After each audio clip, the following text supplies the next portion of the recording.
Olá, prezados alunos. Hoje vamos tratar de mais um assunto, tema do nosso programa de processo civil, o 9º semestre. E o tema que vamos tratar hoje é a respeito dos embargos de terceiro. Esse roteiro prático de aula eu já postei na plataforma no início da semana, então todos poderão acessá-lo. E agora, através do vídeo, vamos acompanhar e tirar algumas dúvidas que eventualmente vocês ainda tenham a respeito do conteúdo. Então, a ação de embargo de terceiro é um procedimento especial, de jurisdição contenciosa. Ele vem previsto lá nos artigos 674 ou 681 do Código de Processo. Então, o assunto é tratado ali em 7 artigos do nosso código. É só pegar o código, dar uma consultada aí, nos artigos mencionados, e vocês vão ter de forma aí bem didática o conteúdo e o cabimento dessa ação.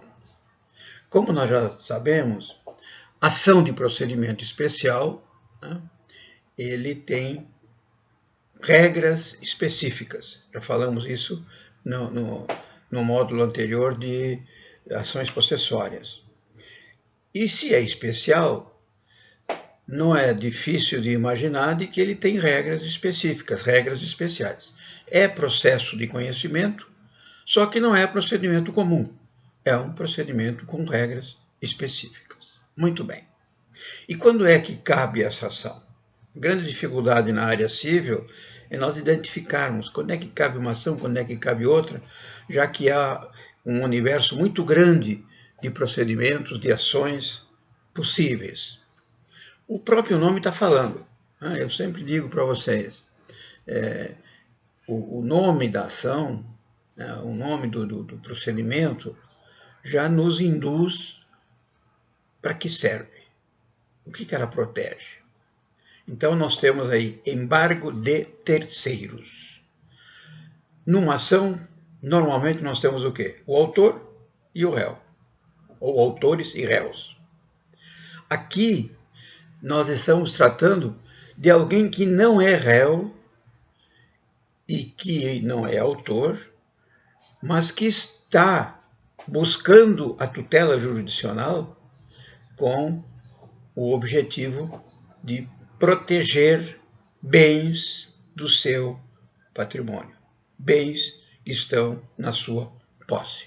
Por isso, ele é identificado como um terceiro.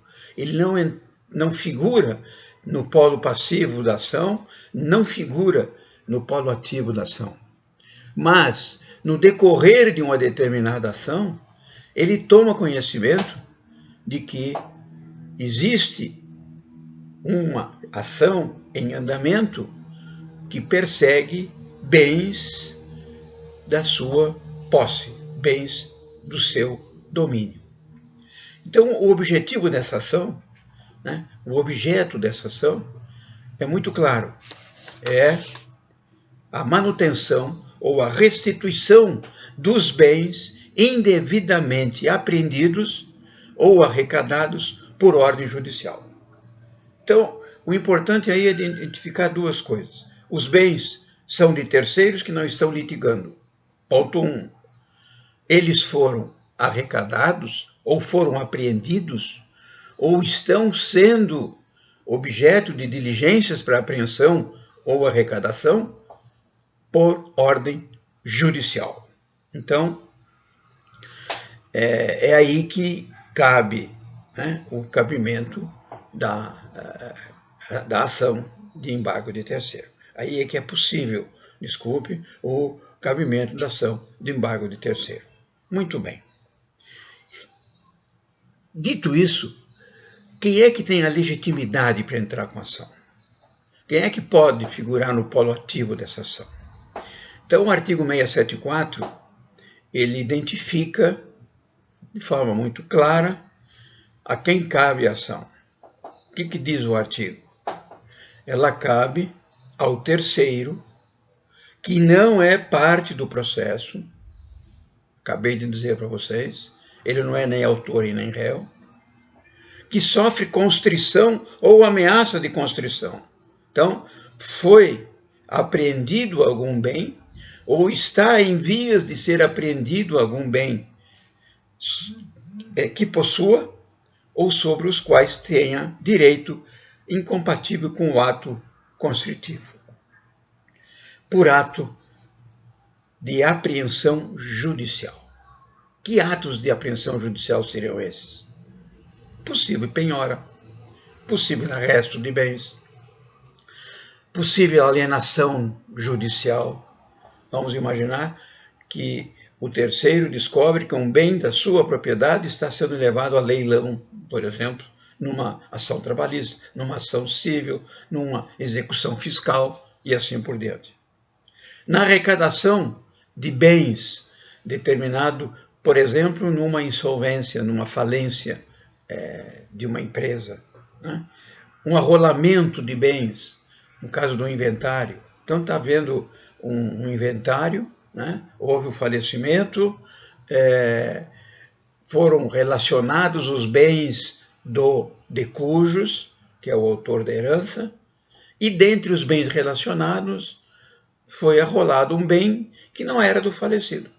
Vamos imaginar que o falecido tivesse pego um trator, por exemplo, lá na área rural, com um vizinho. E aí veio a falecer, o trator está na propriedade do falecido, aparecem os herdeiros, os filhos, enfim, o companheiro, a esposa, e na hora de fazer o inventário relaciona todos os bens. E relaciona aquele trator. Logicamente que o terceiro vai ter o direito, né, de buscar, né, esse bem que é dele, que não era do falecido e que, obviamente, não poderá ser inventariado.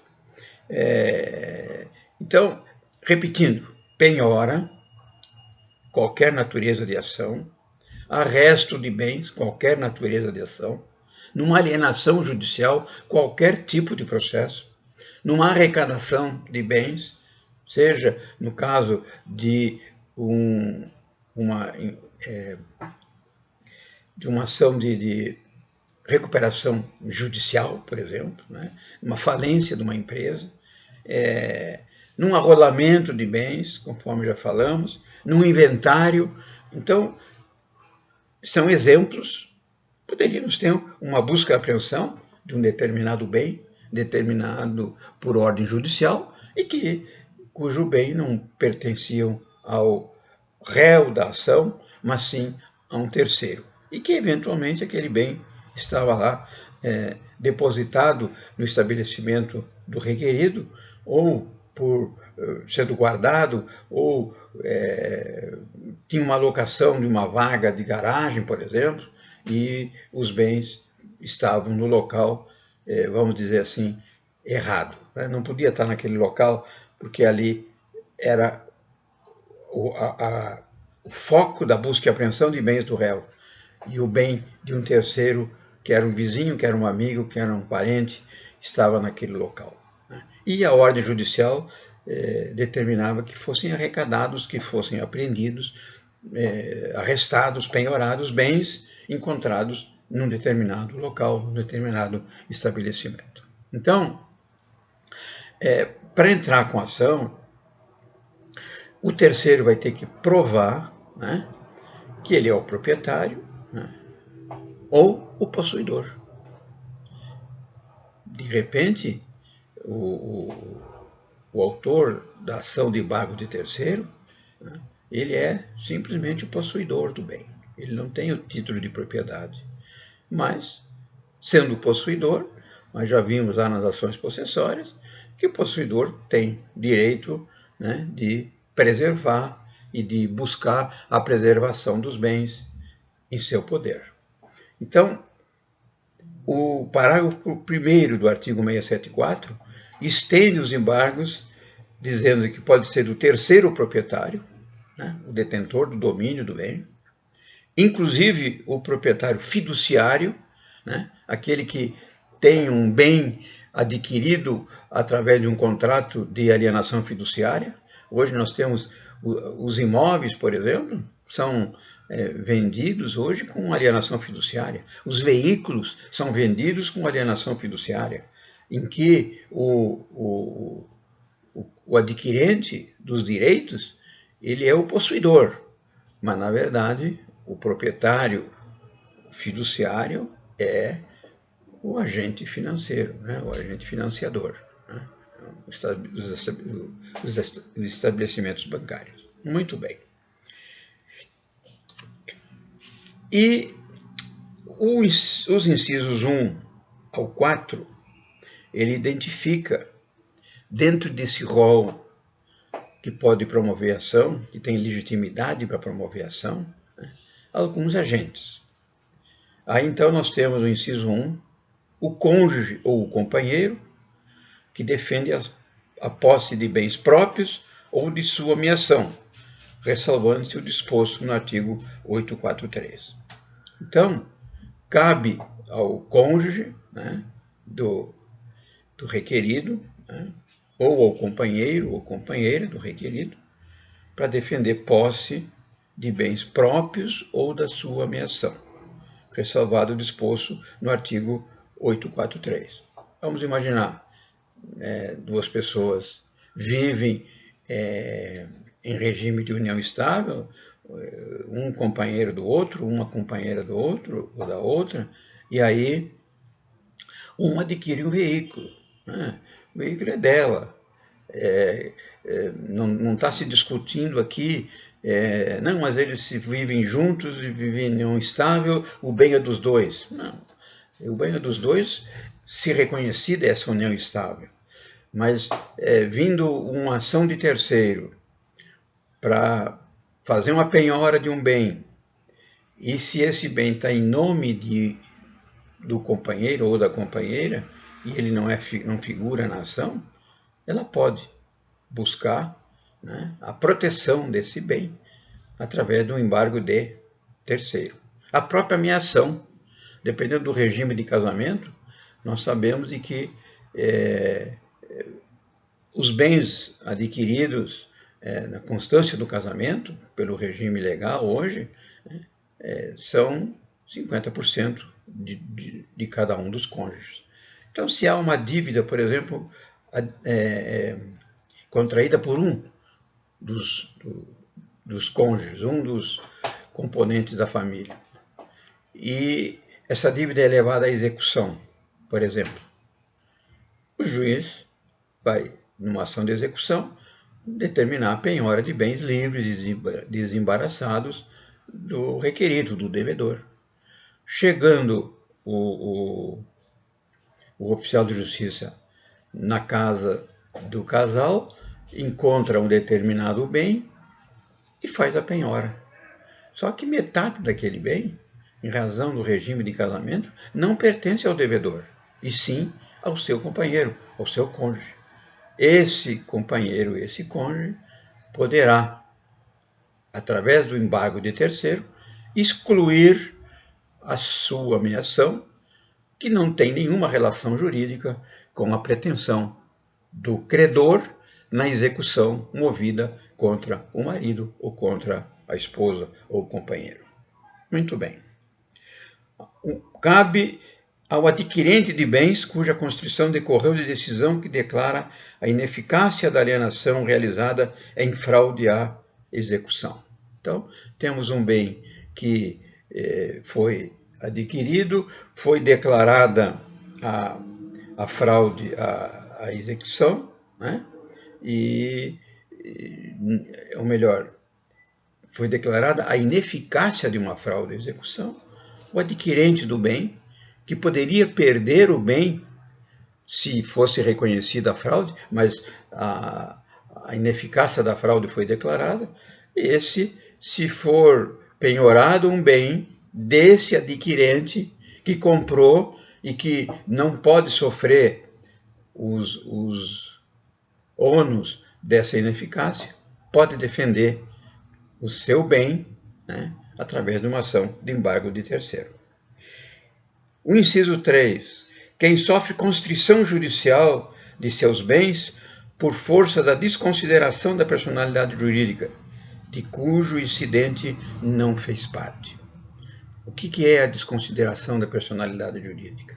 É uma modalidade de intervenção de terceiros, né? Que cabe ao terceiro que não é parte na ação e que tenha bens alienados, né? Numa ação qualquer, defender os seus bens. Então, qual é o exemplo que nós damos? A empresa contraiu uma determinada dívida, a dívida não foi paga, não foram encontrados bens em nome da empresa devedora, aí se requer, é hábito isso, é costume, se requer que haja a desconsideração da personalidade jurídica. Então, essa desconsideração da personalidade jurídica está lá no capítulo da intervenção de terceiros, né, no Código de Processo, e os bens do sócio da empresa, por exemplo, podem ser, por ordem judicial, declarados aptos a responder pelas dívidas da empresa. Isso se ficar comprovado no incidente da desconsideração de que houve desvio de bens e que a empresa, e aqui no Brasil é até uma coisa muito comum, né? A empresa fica pobre, muitas vezes tem a sua falência decretada, mas o sócio continua numa boa, né? Continua viajando para o exterior, continua fazendo as suas viagens, né? Para ele não afeta. Por quê? Porque a empresa está pobre, mas houve o desvio de bens da empresa em favor do sócio, pessoa física. E nós não confundimos a pessoa jurídica da pessoa física. Aí, então, o credor pode entrar com um pedido para que o juiz declare a desconsideração da personalidade jurídica. E os bens do sócio, reconhecida a procedência do incidente, passam a responder pela dívida. Só que, o que diz o inciso 3? Né?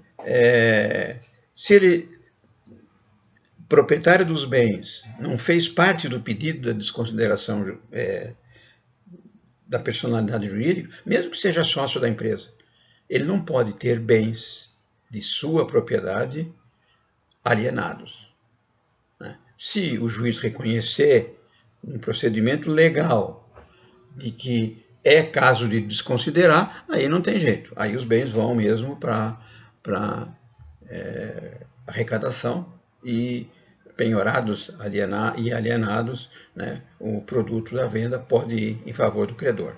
Mas se foi pedida a desconsideração de um dos sócios e o terceiro sócio não figurou parte dessa desconsideração, não pode haver a constrição de bens desse que não fez parte do pedido da desconsideração para garantir débitos, dívidas da empresa. Então, esse terceiro que não fez parte da desconsideração pode estar habilitado, de acordo com o inciso 3 do artigo 674, promover ação para liberar o bem que foi penhorado, arrestado, objeto de busca e apreensão, enfim, é uma daquelas situações em que cabe o embargo de terceiro, para liberar esse bem e deixá-lo em poder do autor do embargo de terceiro. E o credor com garantia real, é o inciso 4, para obstar a expropriação judicial do objeto da garantia real, caso não tenha sido intimado nos termos legais dos atos expropriatórios respectivos. Então, vamos imaginar a garantia real, uma hipoteca de um determinado imóvel. Né? Então, Quando é que é constituída essa hipoteca como garantia? Uma pessoa, uma empresa, uma pessoa física ou empresa, uma pessoa jurídica, vão, por exemplo, a um estabelecimento, né? Um estabelecimento bancário. Nós já sabemos que o nosso banco preferido, né, ou é o Banco Juro Baixo ou é o Banco Dinheiro Fácil, né? E vai a um desses bancos, contrai um empréstimo, seja para capital de giro, seja para compra de equipamentos, enfim, e oferece um imóvel como garantia hipotecária. Esse imóvel oferecido em garantia hipotecária fica vinculado para ser expropriado na hipótese do pagamento da dívida não ocorrer, né? Ele pode ser penhorado numa ação de terceiros? Pode, mas desde que respeitada a preferência do credor hipotecário. O que significa isso? Eu tenho uma dívida de 100, né? O bem vale 150. E eu tenho uma dívida e o hipotecante tem uma dívida com o terceiro de mais 50. O que o terceiro pode fazer? Pode promover uma ação de execução, pode penhorar o bem hipotecado, intimar o credor hipotecário para que ele venha exercer o seu direito de preferência. O credor hipotecário vai ao processo, declara o seu crédito, demonstra o seu crédito, no caso, no exemplo que eu estou conversando com vocês, 100 mil. Esse imóvel poderá ser alienado, uma vez que ele está avaliado por 150. Então, o que vai valer? Vende-se o bem, paga-se o credor hipotecário que tem a preferência e o saldo remanescente dessa venda vai servir para pagamento do terceiro. E se eventualmente ainda sobrar dinheiro, a sobrinha ainda vai para o devedor. Então, é assim que funciona uma dívida que tenha garantia hipotecária. Se o credor hipotecário não foi intimado dessa penhora feita por terceiros e que aonde vai ocorrer uma possível alienação do bem, né, através de um leilão, esse credor hipotecário, seja o Banco Juro Baixo, seja o Banco Dinheiro Fácil, vai poder entrar com ação de embargo de terceiro, para garantir, né, os direitos decorrentes da garantia real, no caso a hipoteca, que estão assegurados no Código Civil brasileiro. Muito bem. Quando é que pode ser ajuizada a ação? Qual é a oportunidade? Nós sabemos que o Código de Processo ele é muito rígido em relação a prazos, né? Então, entra com ação inicial, aí recebida a ação inicial, se não tiver decadência ou prescrição, está dentro do seu tempo. Aí vai ser citado o réu. O réu citado tem um tempo para oferecer defesa, né? Tem um tempo para oferecer contestação ou reconvenção. Muito bem. Tudo tem prazo. A reconvenção e a contestação, nós sabemos, só revisando, porque isso aí é importante, são 15 dias contados da juntada da prova da citação formalizada aos autos. E esses dias são contados sempre em dias úteis, é bom estar reprisando isso. E o terceiro, quando é que se manifesta? Como ele não é parte no processo, como ele não foi citado de coisa nenhuma, como ele muitas vezes nem sabe que foi distribuída a ação, e na maioria das vezes é isso mesmo que acontece, ninguém fica bisbilhotando a vida de ninguém de quantas ações o A, B, C, D sofre por dia. Mas, em razão disso, ele não tem prazo para entrar com a ação, mas ele tem o direito de entrar com a ação. Então tem que haver um parâmetro aí, né? Tem que haver um limite. E o artigo 675 nos dá esse limite. O que diz o artigo 675 do CPC? Em qualquer tempo no processo de conhecimento. Esse qualquer tempo, né, parece que não tem limite.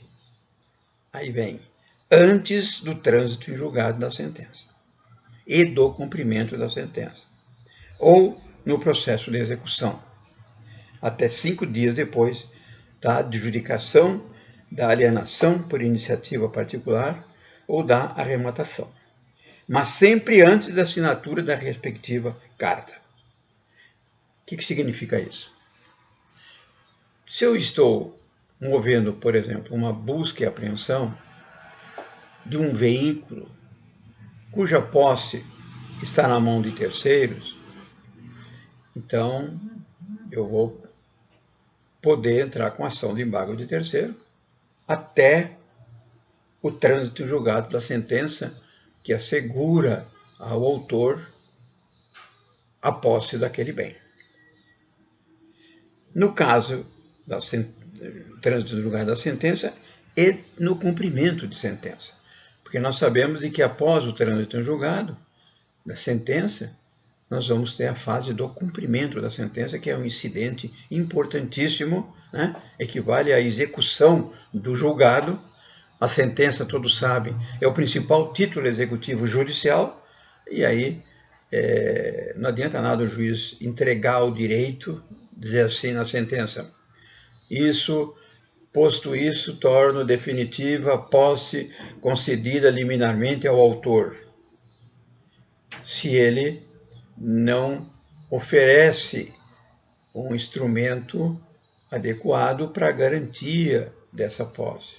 Se ele não deu a liminar, na sentença ele vai dizer o seguinte: isso posto, julgo procedente ação para conceder ao autor a posse do bem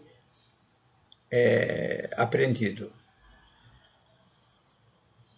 Aí depois eu tenho que fazer o quê? Tenho que entrar com o cumprimento de sentença para consolidar essa posse em nome do autor. Então, o terceiro vai tomar conhecimento, ou que tomar conhecimento, mesmo depois do trânsito em julgado, mas antes do cumprimento da sentença, ele ainda pode entrar com o embargo de terceiro. E no processo de execução, nós sabemos também como é que funciona o processo de execução, título executivo extrajudicial, o devedor não paga quando citado, né? Citado para pagar em 3 dias sob pena de penhora, não pagando, é feita a penhora do bem encontrado em poder do devedor, aí, com ou sem embargos, ao final é consolidada a posse do bem apreendido em nome do credor, seja na alienação, seja na adjudicação do bem, seja na arrematação. E aí o autor do embargo de terceiro, que não é parte do processo de execução, terá até 5 dias depois da assinatura do termo de arrematação, de adjudicação ou de alienação por iniciativa particular, terá a possibilidade de ajuizar o seu embargo de terceiro. E muitas vezes é isso que acontece.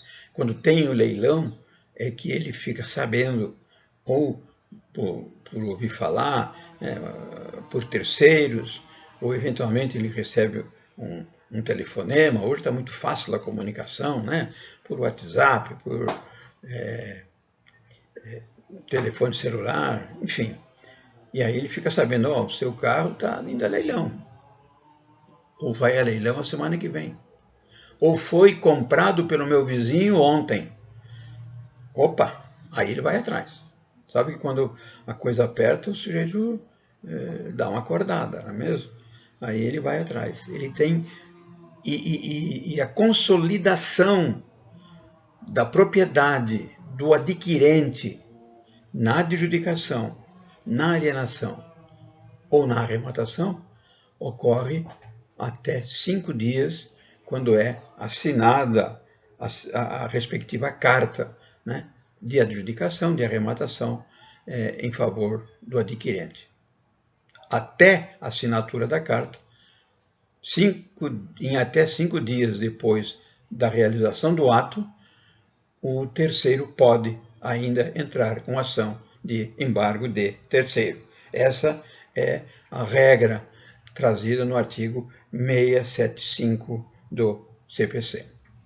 E depois de consolidada a arrematação, a adjudicação e expedida a carta, aí ele só vai conseguir através de uma ação anulatória. Mas aí é uma ação de procedimento comum, né, para buscar a nulidade do ato jurídico. E o procedimento dessa ação? Qual seria o procedimento da ação? Procedimento simples, tranquilo, e o código nos mostra de forma muito didática como é que funciona. Segundo o artigo 676, a ação será sempre distribuída por dependência ao juízo que ordenou a constrição ou a apreensão dos bens, ou a arrecadação dos bens. E esse processo vai ser autuado em apartado. Então, se o processo no qual foi determinada a ordem judicial de penhora, de arresto, de arrecadação, de busca e apreensão, tramita, por exemplo, perante a primeira vara civil de Guarulhos, é perante o juízo, o mesmo juízo que tramita o processo principal, é que nós vamos distribuir o nosso embargo de terceiro. Só que ele vai ser autuado em apartado, autos apartados, por dependência. Quem é que vai ter que decidir a ação de embargo de terceiro? O mesmo juiz que determinou a apreensão do bem nos autos principais, do qual o embargo de terceiro está relacionado. Na hipótese da apreensão ser realizada através de carta precatória, portanto, em outra localidade, em outra comarca, né, os embargos vão ser oferecidos, segundo o parágrafo único do artigo 676, no juízo deprecado, lá onde foi realizada a constrição. Aí vem a exceção, né, a ressalva trazida no próprio parágrafo, salvo se indicado pelo juízo deprecante o bem constrido ou já devolvida a carta precatória. O que significa a redação desse parágrafo aí? Como regra, sendo através de precatória, o juízo competente é o juízo onde foi realizada a penhora. Se a penhora foi realizada numa comarca diferente, atendendo determinação do juízo deprecante, que indicou especificamente qual é o bem a ser constrido, aí, nesse caso, então, a competência dos embargos será o juízo que originou a ordem de apreensão. Da mesma forma, se a carta precatória já foi cumprida noutra comarca e se já foi devolvida ao juízo de origem. Muito bem. E a petição inicial? Vamos ver agora como é que funciona a petição inicial no embargo de terceiro. Em primeiro lugar, vamos ressaltar de que todas as ações cíveis, seja procedimento comum, seja procedimento especial, elas seguem o artigo 319 do CPC, como por todos já é sabido. Mas como se trata de uma ação especial, que tem rito próprio, além dos requisitos do artigo 319, deve o autor dessa ação, né, fazer uma prova sumária da sua posse ou do domínio, se ele é possuidor ou se ele é proprietário, né, e da qualidade de terceiro, né, que o legitime a propor a ação. E como é que ele vai fazer isso? Oferecendo documentos e, eventualmente, juntando rol de testemunhas. Se é domínio, no domínio a gente comprova com documento. título de propriedade. Mas, quando é possuidor, é mais difícil, porque aí falta, às vezes, um documento idôneo que convença o juiz da legitimidade e do interesse do terceiro a promover aquela ação. Nesse caso aí, ele poderá fazer essa prova através da prova testemunhal. E aí o Código prevê, lá no artigo 677, no seu parágrafo 1º, a possibilidade da realização de uma audiência de justificação de posse. Ou seja, uma audiência preliminar, que é muito parecida com aquela audiência de justificação de posse que nós já conversamos por ocasião dos embargos, por ocasião das ações possessórias. Então, pode o autor, que não tem prova hábil, que não tem prova convincente de provar a sua qualidade de terceiro, principalmente quando se trata de possuidor, de requerer que a sua posse seja comprovada através de uma audiência preliminar de justificação. E nessa audiência serão ouvidas testemunhas que poderão levar o juiz ao convencimento do deferimento do pedido do autor. Muito bem. O possuidor também direto pode alegar, conforme o parágrafo 2º, além da sua posse, o domínio alheio. O que significa isso? Possuidor direto, aquele que detém o bem. O possuidor indireto é aquele que é o detentor do domínio e transfere provisoriamente a posse desse bem. Vamos ver aí o caso, por exemplo, de uma locação de um veículo, por exemplo. Está locando o veículo, tem um contrato convalidando essa locação, e aí o locatário que está possuindo o bem, que está usando o veículo, ele é surpreendido com uma ordem judicial de apreensão do bem.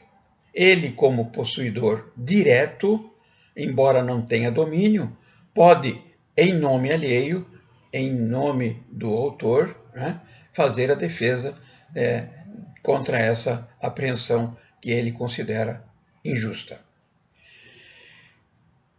Toda ação, nós sabemos que começa com a citação válida. A citação é o ato pelo qual nós formamos a lide. No caso, o terceiro, ele tem interesse, tem legitimidade, mas ele não faz parte do processo principal onde litigam o autor e réu. Ele vai entrar no processo, ele vai entrar com uma ação própria para discutir um ato jurídico, um ato judicial determinado na ação principal em curso. Então, obviamente, ele terá que ser citado para formar a lide, para convalidar essa lide. E como é que vai ser essa citação? Se o réu da ação de embargo de terceiro, aquele que determinou a apreensão do bem, aquele que requereu, quem determinou, na verdade, foi o juiz, aquele que requereu a apreensão do bem, tiver advogado representando-o nos autos, a citação será feita através do advogado do réu dos embargos de terceiro. Se ele não tiver advogado constituído, aí a citação será pessoal, na forma do parágrafo 3º do artigo 677 do CPC. Muito bem. E qual é o efeito da decisão judicial? Aí nós temos aí que a decisão que reconhecer suficientemente provado o domínio ou a posse determinará a suspensão das medidas constritivas sobre os bens litigiosos, objeto dos embargos, bem como a manutenção ou a reintegração provisória de posse, se o embargante houver requerido. Então significa o quê?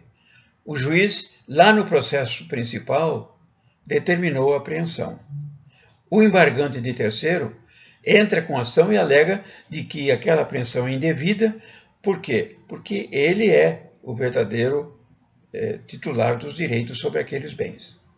Aí o juiz acolhendo o pedido do autor, depois de uma audiência de justificação, ou com os documentos acostados aos autos, poderá provisoriamente, através de uma ordem liminar, suspender a ordem de apreensão, mantendo provisoriamente os bens em poder do autor da ação, em poder do embargante, o terceiro.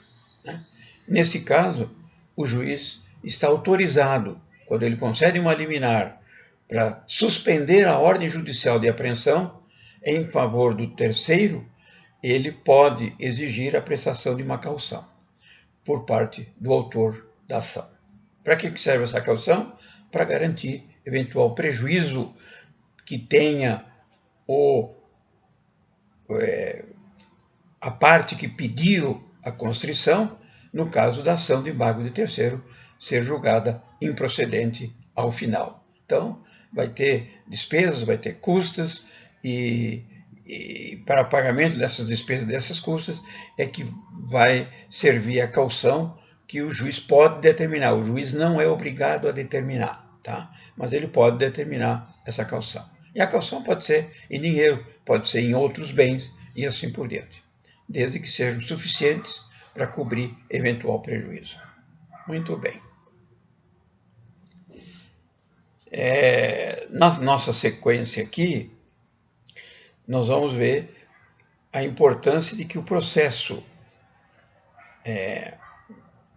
em andamento, aquele onde se originou a ordem de apreensão, ele ficará suspenso, né? Até que se resolva o embargo de terceiro. Então, recebido o embargo de terceiro pelo juiz, o primeiro efeito que ele produz é a suspensão do processo principal, naquilo que se relacione com a apreensão determinada. Vamos ver seguinte hipótese. Numa ação de execução, foi pedido a penhora de um bem. Esse bem é objeto do embargo de terceiro. Distribuído o embargo de terceiro e recebido pelo juízo, o processo principal onde se originou a ordem de apreensão automaticamente ficará suspenso até que se julgue o embargo proposto. Vamos ver a segunda hipótese. Numa ação de execução, tem a penhora de dois bens.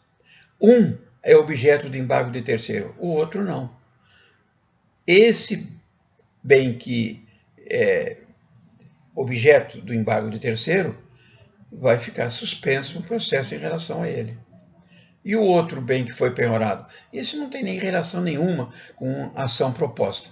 Consequentemente, a execução, nesse exemplo que eu estou dando, poderá continuar, né, com os atos seguintes, né, de avaliação, se for o caso, de alienação até, independente do julgamento dos embargos de terceiro. Então, os embargos de terceiro suspendem o processo principal naquilo que tiver relação com os embargos de terceiro. Outros bens que eventualmente tenham sido objeto de constrição não serão atingidos pela ação proposta. Muito bem. Com relação à contestação, nós sabemos que todo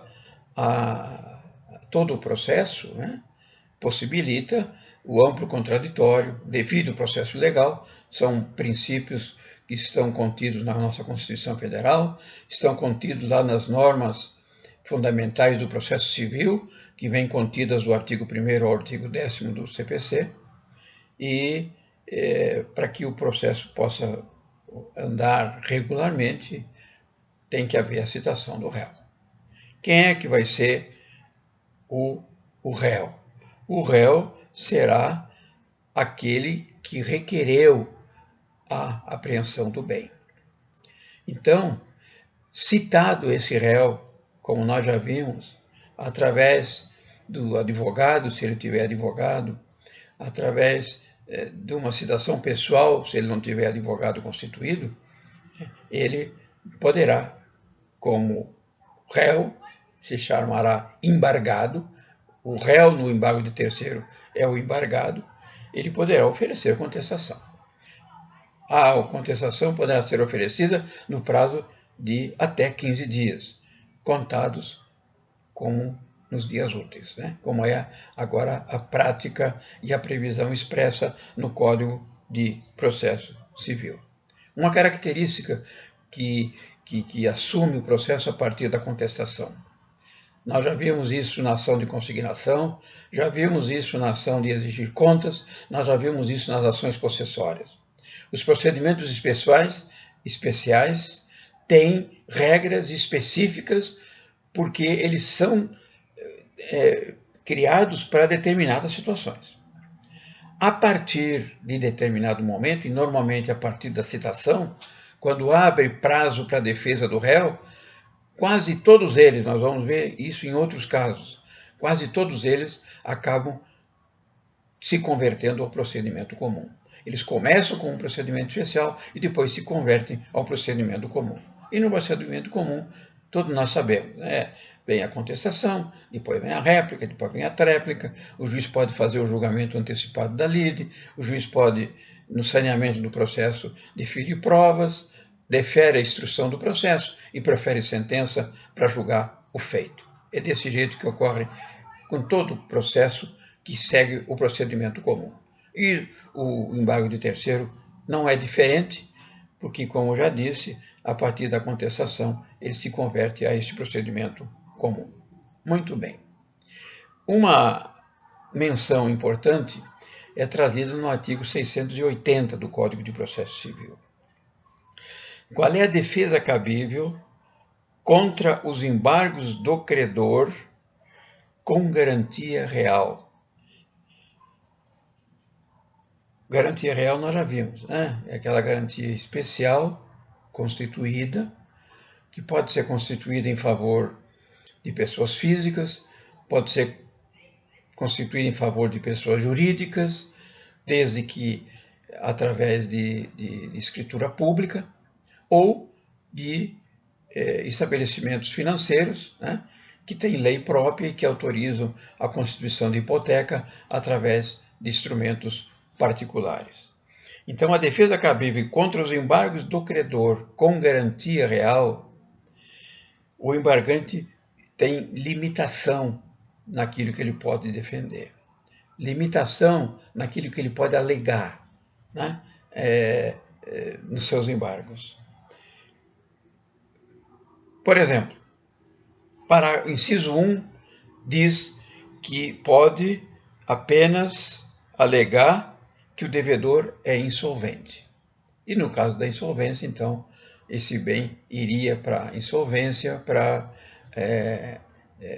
lá na insolvência, na falência, resolver com quem ficaria o objeto desse crédito. Ele poderá alegar que o título é nulo ou não obriga terceiros. Então, aquele título que o credor com garantia real detém, pode ser que seja nulo, ou pode ser que não obrigue terceiros. Será nulo se não seguiu os preceitos legais. Por exemplo, constituir hipoteca em favor do credor através de contrato particular, quando a lei exige expressamente que a hipoteca exige escritura pública, salvo os estabelecimentos financeiros. Quando que não obriga terceiro? Quando o título apresentado pelo credor não está devidamente registrado junto aos órgãos competentes. Por exemplo, uma hipoteca de um imóvel, aonde que essa escritura pública de hipoteca tem que estar registrada? Aonde que o contrato do agente financeiro, mesmo que seja por instrumento particular, tem que estar registrado? É junto ao cartório de registro de imóveis, à margem da matrícula do imóvel. É esse registro à margem da matrícula que vai garantir a preferência ao credor hipotecário e vai ter valor contra terceiros. Se o registro não foi feito, não houve a devida publicidade e terceiros não são obrigados a adivinhar, a saber aquilo que não está devidamente formalizado perante o cartório de registro de imóveis. Outra é a coisa dada em garantia. Então, vamos imaginar que a garantia foi dada sobre um determinado bem, o imóvel A, e a constrição do credor com garantia real foi requerida sobre o imóvel B. Sobre o B, o credor não tem garantia, não tem preferência, desculpe. Ele tem preferência sobre aquele que constitui a garantia. Então, nessa questão, ele não poderá ser objeto de alegação do embargante. Muito bem. Finalmente, traz o artigo 681, como é que se encerra essa ação? Qual é o efeito produzido por essa ação? O embargo de terceiro. Se for acolhido o pedido inicial, ou seja, se a ação for julgada procedente, o ato de constrição judicial, tido como improcedente, como indevido, será cancelado. Então, houve uma penhora de um bem de terceiros. A ação do embargo de terceiro foi julgada procedente. Aquela constrição vai ser cancelada, com o reconhecimento do domínio por parte do autor. Da manutenção de posse ou da reintegração definitiva do bem ou do direito do embargante. O que vai acontecer? Aquilo que possivelmente tenha sido garantido ao embargante através de uma liminar, que era uma decisão provisória, com o decorrer da instrução e com a prolação da sentença, confirmando os efeitos da liminar concedida, isso vai terminar cancelando aquela constrição determinada pelo juiz e vai definitivamente declarar a manutenção da posse do bem ou a reintegração da posse do bem em favor do terceiro autor da ação. Logicamente que os efeitos dessa ação, se procedente, vai acarretar ao réu os ônus da sucumbência. Né? E os ônus da sucumbência, nós todos sabemos, arcar com os honorários advocatícios da parte contrária, né? No caso do autor da ação, e as custas processuais. É uma ação muito interessante, porque às vezes o autor de uma determinada ação entra com uma execução, por exemplo, para recuperar aquilo que é o seu crédito. Se ele fizer a penhora sob bem de terceiros, ele fica sujeito aos embargos de terceiro. E se a ação de embargo de terceiro for procedente, o que vai acontecer com esse exequente? Ele vai ficar sem receber a ação de execução, porque a penhora vai ser declarada ineficaz, e ainda vai ter que arcar com as custas e os honorários advocatícios devidos ao advogado do autor dos embargos de terceiros. O embargo de terceiro, só para a gente concluir, é bom que se diga que cabe dentro do processo civil, cabe na Justiça do Trabalho, nas reclamações trabalhistas, e cabe também, com muita frequência, no processo tributário, nas ações de execução fiscal. Toda vez que houver uma constrição indevida, e repito, constrições essas representadas por arresto, por penhora, por busca e apreensão, por arrolamento, por arrecadação de bens, seja de que natureza for, dentro de um processo civil, dentro de um processo trabalhista ou dentro de um processo tributário, é possível defender essa apreensão indevida através do embargo de terceiro.